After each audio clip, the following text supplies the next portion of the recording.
This week on Arizona Illustrated, who is looking after those on the line? This week's favorite place, Mission Garden. And a story of rediscovering music and finding gratitude, Billy.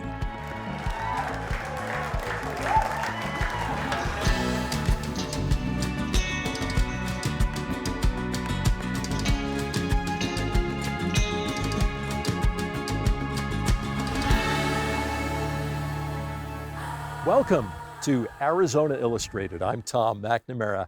The AZPM crew and I are here at Mission Garden, a living agricultural museum of Sonoran-adapted heritage fruit trees, traditional local heirloom crops, and edible native plants representing more than 4,000 years of continuous cultivation in the Tucson Basin.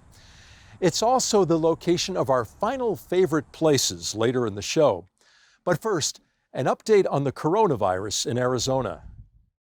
The metrics are headed in the wrong direction. Those the words of the state's health director reacting to a sharp increase in COVID-19 cases across the state. Over 10% of tests conducted last week came back positive in all but 2 of the state's 15 counties, Pima and La Paz. Hospital visits with COVID-like illnesses also continue a relentless rise, prompting hospitals in Tucson to restrict visitations, actions not seen in months. For more coronavirus information, visit news.azpm.org. The surge in coronavirus cases and related hospitalizations come at a time when nurses, doctors, and hospital workers are already exhausted, having been fighting to save lives every day for months. While healthcare workers take care of the sick, who is looking after those on the line? We're not even 5 miles into this marathon, and people are exhausted. As a leader of our state, how much enforcement should we really have with these kinds of issues? Well, Antonia, I would say that Arizonans have taken physical distancing very seriously. Arizona has become a new epicenter for COVID-19. Maricopa County, where most Arizonans live, has by far the highest number of cases, deaths, and hospitalizations in the state.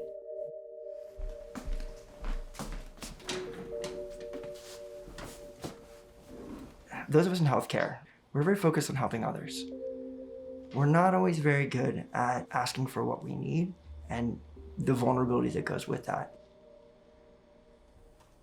Literally the 3 months since we've been watching the New York situation and watching that absolute devastation, trying to scramble to figure out how are we going to address it here.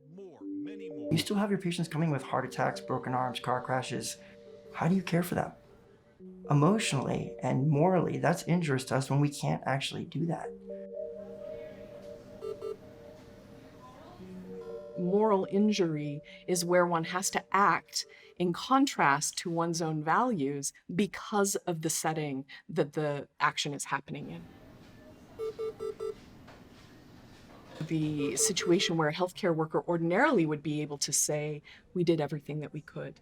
And now they have to say things like, we did what we could given the resources we had under the constraints we were functioning with, and this is what happened. And that's a very different message to have to give to families and patients, and it causes a great deal of distress for the healthcare worker. I knew there was a potential that I was exposed, and from that day forward, I never went home.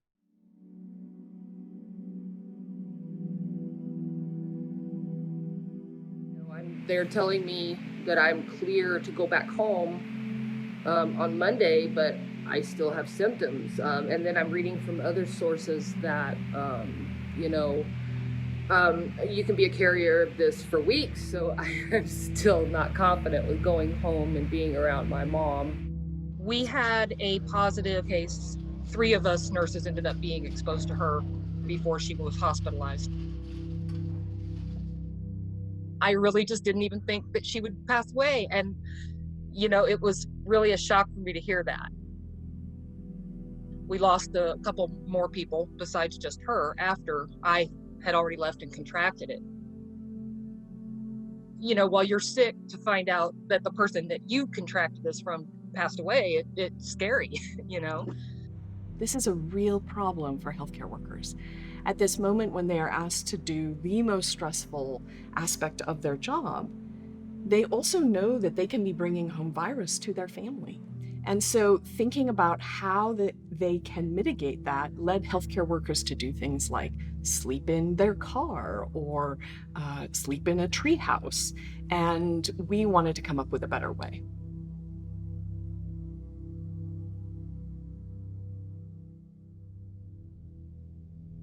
HCW Hosted actually started from my partner and I nervously watching as the COVID-19 pandemic spread. And so we were thinking about how we could actually provide a mechanism for safe housing in Tucson, utilizing community-based resources, whether it be folks offering up the Airbnbs, which is where I'm staying now, whether it be hotels, whether it be dorms, and working with the university, trying to figure out how to provide those services. So there are two other things that we provide. The second one is daily check-ins.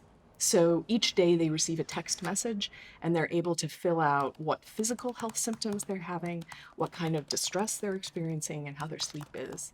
And with those daily check-ins, if they exceed a certain threshold, we at HCW Hosted, our team members get in touch with them and find out what kind of symptoms are they having. And then from a psychological perspective, why is the distress so high today? Or what's getting in the way of you being able to get a good night's sleep, and to try and help them come up with ideas. I honestly don't know if I would be able to emotionally handle being a nurse in an ICU unit and having people that are dying alone. That's very hard to deal with on a daily basis, and I think a lot of people take that for granted. How long do they think that these nurses are going to be able to continue, to do this while putting their own families in danger? Healthcare workers have a lot of coping strategies, and our job on the emotional wellness side is to reinforce those strategies they already know, that already work for them, and to encourage them to expand on those so they can go back in day after day to the same job. Having a role in understanding the problem and creating a solution builds resilience within a community. It also builds community bonds, right? Which will make us as a community more resilient in the future for this big second wave that we're concerned about that'll be coupled with influenza. And that's just absolutely terrifying. Not just because of the numbers of beds and numbers of sick people, but we will have been at this marathon for a good 9 months at that point. Who's gonna have any gas left in the tank to charge up that hill if we're not actually minding about our wellness now? Healthcare workers are already twice as likely to commit suicide than the rest of the population. I think there are a few things we can do to support our healthcare workers. One is to recognize the enormity of their burden, but more importantly, offering resources in a variety of situations. So if you have an Airbnb and you would be willing to contribute it for some period of time at least, getting in touch with HCW Hosted so that we can list that as one of the options. Providing food, providing laundry services, providing other ways of helping these healthcare workers to deal with what they have to do. The service that they're offering is amazing, and I'm personally very, very grateful to them. Because of them, my family didn't get sick, and I think that it could make a big difference for the community, not just the healthcare workers, but the patients too. Tucson-based HCW Hosted continues to provide support services to healthcare workers during the pandemic. If you know of a healthcare worker who may benefit from their services, or if you'd like to know how you can help, visit hcwhosted.org. Well, it's time to say goodbye to favorite places. To close out our series, we hear from architect Richard Fay Tom about why Mission Garden is his favorite place.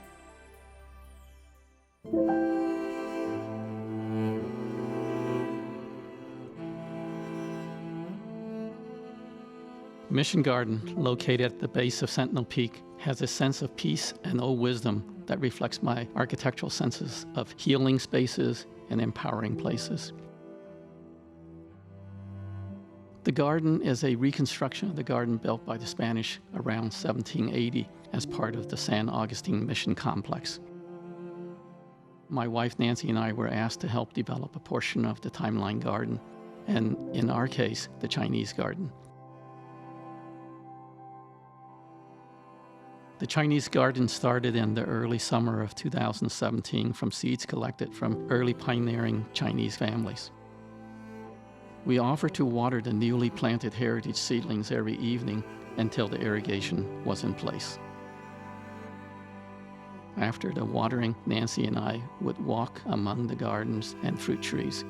And as we walked and talked, we both felt a sense of calm, a sense of energy, and a sense of healing and rejuvenation. Perhaps it was the dimming evening sun, the desert calm, the wisdom and voices of former inhabitants, or the contemplative music of the garden. For me, it is easy to say, this is my favorite place.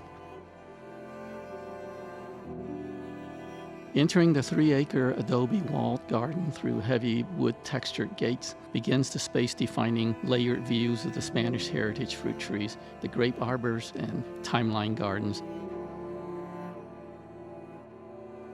The beauty of the volunteers' craftsmanship of the mesquite and Ocotillo ramadas, the Tarahumara chicken coops for heritage chicken, and other small structures and furniture that are tucked into and around the garden. A recent addition of Nisequia, a watercourse for the crops that the ancient Indians built over 4,000 years ago, was constructed to represent the irrigation of crops. This represents the longest continuously inhabited area in the United States, and eventually this livelihood is found in layers beneath the garden. The archaeology, the history, and the cultures that have settled this area between the Santa Cruz River and Sentinel Peak have created a place that tells many rich stories as we preserve and create stories for the future. It is no wonder that we are at the birthplace of Tucson. Also inspiring is the fact that unlike a standing building, the garden is constantly changing and is full of both animal and plant life. The Chinese have farmed this specific area since the 1870s after working on the Southern Pacific Railroad. The bitter melons, lofas, long beans, and garlic chives that are so healthy were equally tasty to the volunteers who saw these vegetables grow from seeds to harvest. To have this living agricultural museum located in Tucson that preserves and promotes the rich heritage and food cultures of people who for centuries have traveled the world, taking their seeds, their plants, and culture with them. And the exchange and integration of agriculture makes Mission Garden my favorite place. Of course, farming makes everything taste better. Perhaps that is the best story to tell.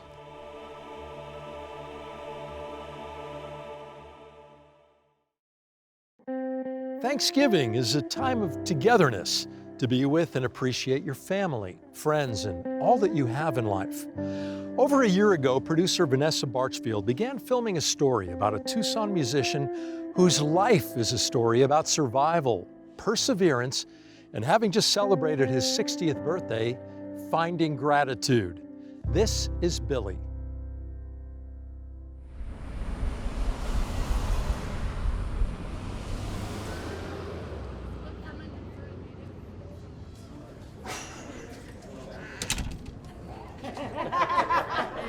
Do that,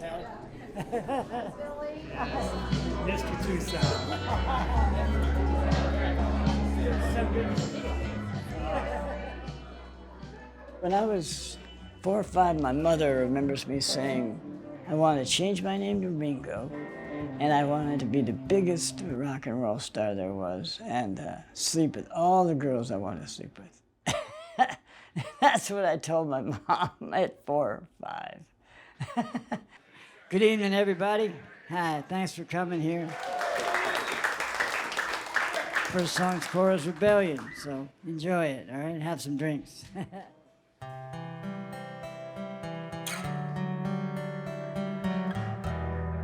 My name is William Brian Sedlmayr, but everybody calls me Billy, and I'm 58, and yeah, that's it. That's my introduction. I was born in Chicago.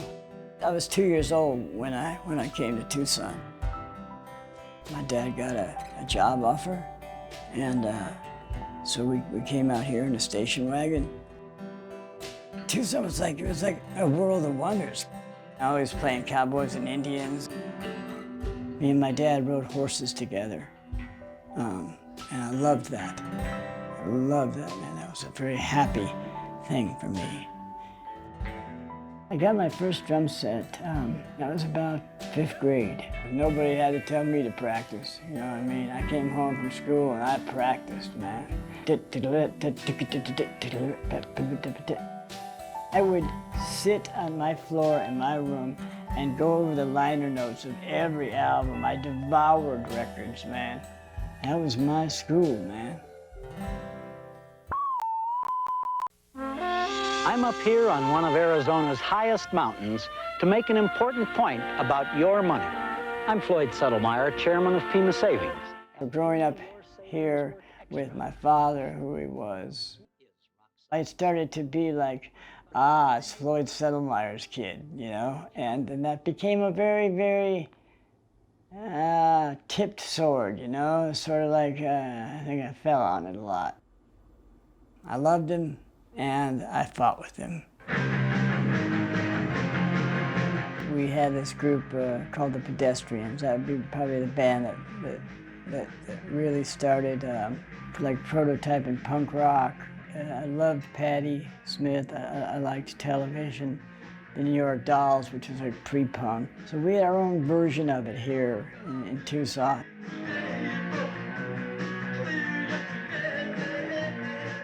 And it was really, it's a beautiful time.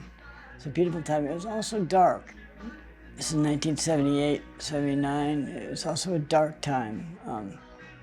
You know, you had El Salvador and the flooding of ghettos with cocaine, and the unvictory of Vietnam left a lot of things loose ends, you know. Next, fluctuated for a while, and then I met this guy, Reiner. He came into somewhere I was playing, and he had this striped shirt on. I still remember just exactly how he looked. And I went over to his house. He said, would you want to come play? And I got Dave to come, you know, and it was us three, and then Howie came down. We started the Giant Sandworms.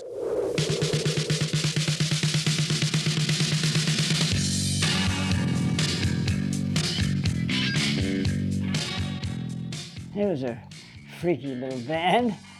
Yeah, it was like a four-headed beast. Reiner confided in me. He was a little concerned that Billy might be into too many drugs. And back then I was into psychedelics so much that I thought, well, that'll be no problem. I didn't consider there was other kind of drugs. Quickly, we, against most odds, we became fairly big. Somehow we had some wind behind us. Within the first year, and we got as big as you could get being in Tucson. We decided we had to go somewhere else to make it, LA or New York. We chose New York. I sort of went from the frying pan into the fire, you know what I mean? They thought there was trouble here. Well, I found it there. He was in that state of mind where the music wasn't the top priority. Or if it was inside of him, he couldn't allow it to be all the time. The shows were some were great and some were horrible. We had one at CBGB's where I was maybe not so great, a little loaded, maybe. I definitely was, not maybe. And Dave hurled his Strat at me. Stuff like that. It could have been breaks, you know, but we f***ed him up, you know. We came back, and I think came back a little bit with our tail between our legs, feeling like, you know, like we hadn't accomplished. And it was really important to me that I wanted to accomplish. I wanted these things, man. I did so bad. Okay. So what happened was with the giant sandworms is this. People started doing little side projects. I was working on, well, a side project of my own. It wasn't music. And I was fired from the band. But in truth, I had become a liability instead of a creative force driving the band, which is what I had been before.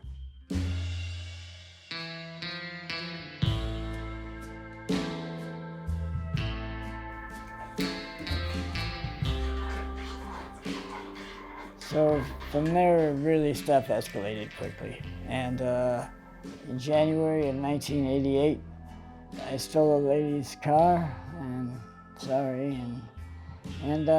drove around Tucson looking for a place to rob. Stopped at a Dairy Queen. I had a screwdriver in my pocket. Said, "Empty out your cash register, give it to me, I have a gun." I heard that Billy, when the cop jumped in the back of his pickup truck, I don't know if he was trying to shake the guy out of the truck or just driving frantically to get further away. And, but then he got nailed with attempted homicide, police officer. When I went into prison, the first night when I got to the penitentiary in Cimarron, which was a gladiator camp at that time, and, you know, it was a get-down place. A lot of guys died there, you know, and I saw a lot of heavy real quick. I got a pencil shoved in my ear that just missed my brain by, you know, like a smidge. Pretty crazy stuff, and I'm not at all. If I'm smiling, I ain't smiling. It's just at this point, I've had to lower a little bit of that shame because it's overbearing, man, and it eats you up, and it makes you think that nothing and no one and anything you do does not change anything, and that's just not true. I began to read again, which had always been something that I loved, you know what I mean? And you could only get like 1 or 2 books. It was the biggest hassle, but I would hassle for anything to get books. These things spoke to me so heavy, and they inspired me. A guy had told me, "Hey, there's a guy you gotta meet. His name's Richard Shelton." I was a professor here at the U of A. He was head of the creative writing department and a very famous poet. And so I went to his class in prison. And writing really helped me get through those years.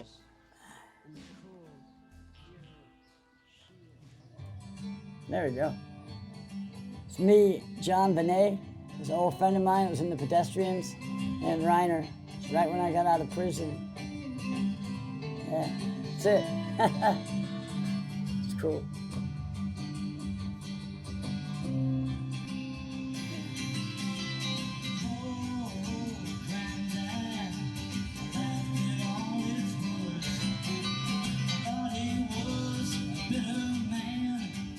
You hurt the ones you love because they trust you, and there's room to hurt them. And I'm not beyond that today, you know, it's just something changed in me where I don't quite take it to the limit like I used to.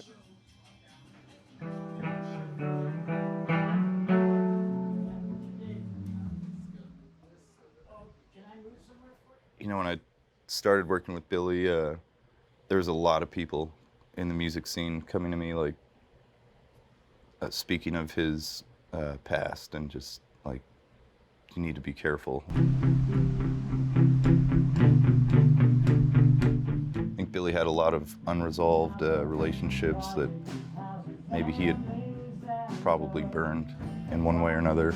So, yeah, there's definitely a lot of work that Billy had to do. It's been really cool to see his old friendships like come back together now. His commitment to his creativity is always very inspiring, and I can't imagine it's easy for someone with as many issues as he has to face in his day-to-day life to stay so committed to his craft. 1, 2, 3, 4.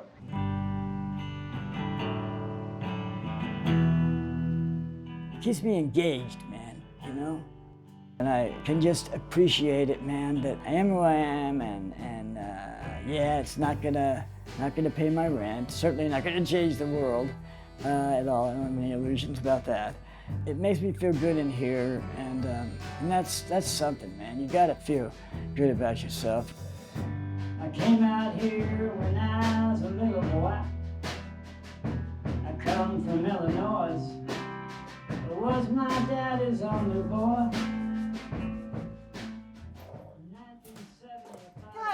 Hi. Hi, baby. How are you? I'm good. How are you? Good. I met Sarah at the writing class that I've been to, and she read this piece about Germany and about her mother's cooking, and I think I was very knocked out by her.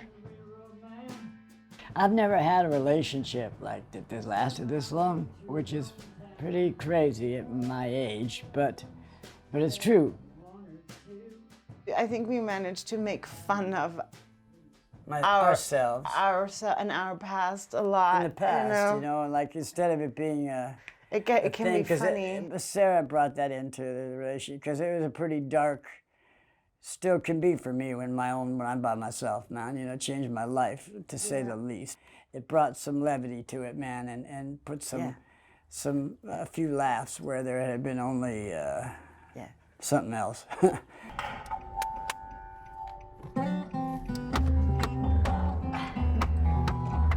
When my father got sick, she took me once or twice a week and made sure I got there to go visit him. And that meant so damn much to me. So we did, in the end, share some real love. And he said, you used to be a real asshole. But it was like, you know, you used to be an intolerable little and now you've shown me something that's different, you know? And that felt really good.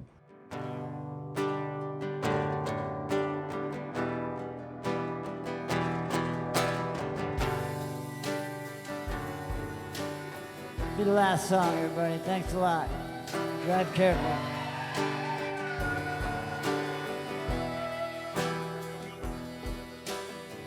Well, I came out here when I was a little boy. I come from Illinois.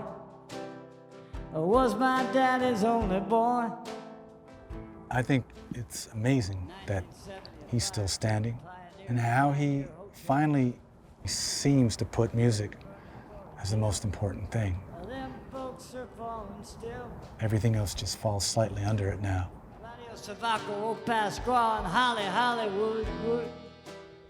Unfortunately, I feel like he might be one of those people, like the real recognition of how powerful that human was might not come till it's not around.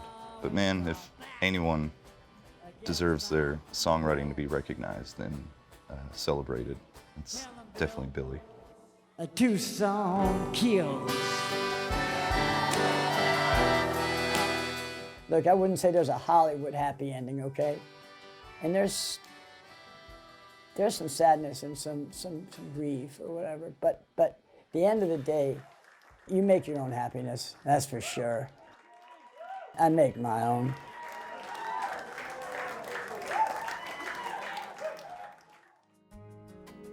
Thank you for joining us here on Arizona Illustrated. We'll be taking a brief break over the next few weeks. Enjoy the holidays. I'm Tom McNamara.